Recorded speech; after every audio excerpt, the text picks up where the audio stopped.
The next chapter, chapter 27, باب ما جاء في النشرة. النشرة here means curing through magical spells. That you seek cure. A person is already afflicted with magic or black magic or whatever, and he seeks cure. It's a disease, he needs to be cured.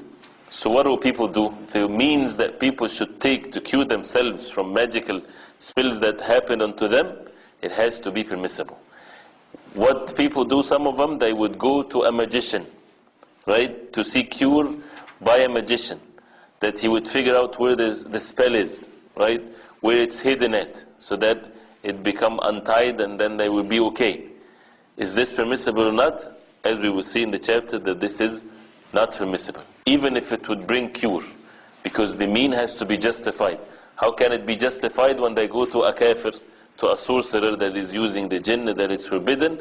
The medicine, the ways that we seek cure has to be curable, has to be halal, not something that is haram, physically or something matters of kufr.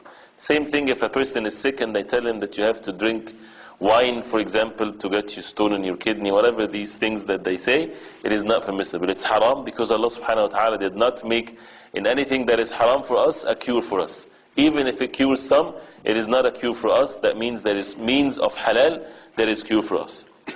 The first hadith عن جابر رضي الله عنه أن رسول الله صلى الله عليه وسلم سئل عن النشرة فقال هي من عمل الشيطان. رواه أحمد بسند جيد وأبو داود وقال سئل أحمد عنها فقال ابن مسعود يكره هذا كله.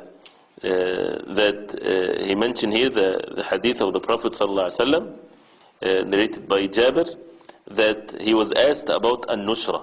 Nushra is a way of cure that mentioned specifically for those who have mess or a magical spell or whatever there is. And it's called nushra, as it's mentioned, because it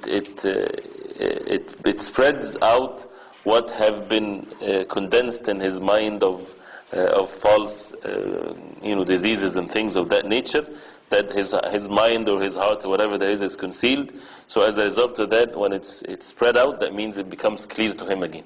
But again, this is the literal meaning of it, but it means the cure that the people of Al-Jahiliyyah they used to seek with regarding to going to the magicians and so on.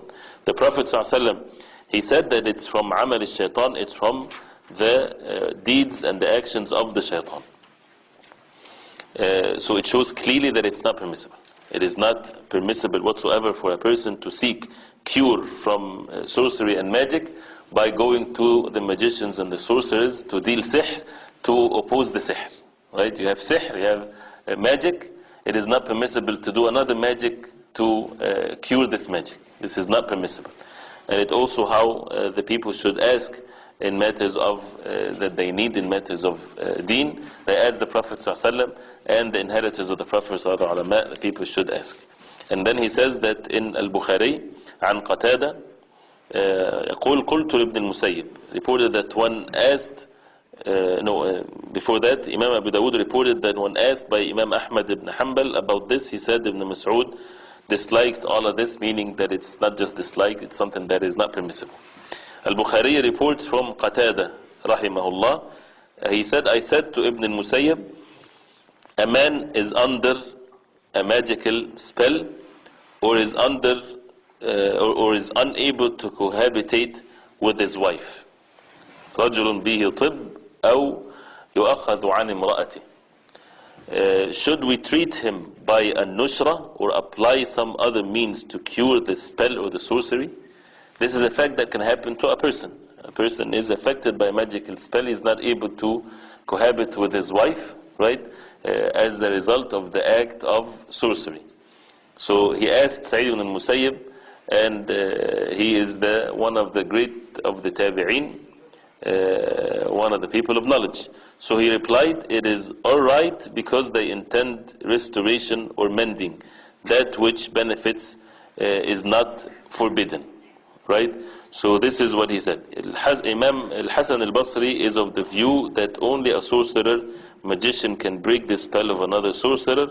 Ibn Al-Qayyim rahimahullah wrote that al-nushra is removing the effects of sorcery spell from the affected one, and it is of two types. the use of magic to remove the effects of another magic, and it is an act of shaitan, as the Prophet ﷺ commented this, and this is clearly stated. The effect of magic can be removed, the second type, can be removed by making recitation of Quranic verses, by offering legitimate prayers, as well as by using pharmaceutical preparations. This type of nushra is permissible, so it depends on how the word is used. If it's used to remove the effect by another magic, this is not permissible. And he said, to which the comment of Imam al-Hasan al-Basri applies, it means that the one who performs sorcery and the patient both get closer to shaitan by that which he loves. Shaitan then removes the effect of magic from the afflicted.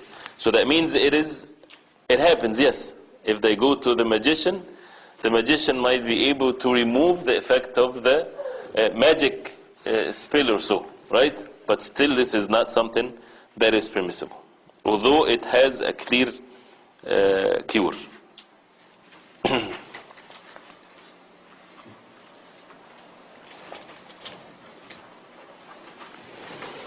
So, and what Ibn al-Qayyim rahimahullah, he said, is basically bringing all these opinions together, that what is permissible is to use the Quran, the permissible things, but not to go to a magician to seeking cure from a magician. Right?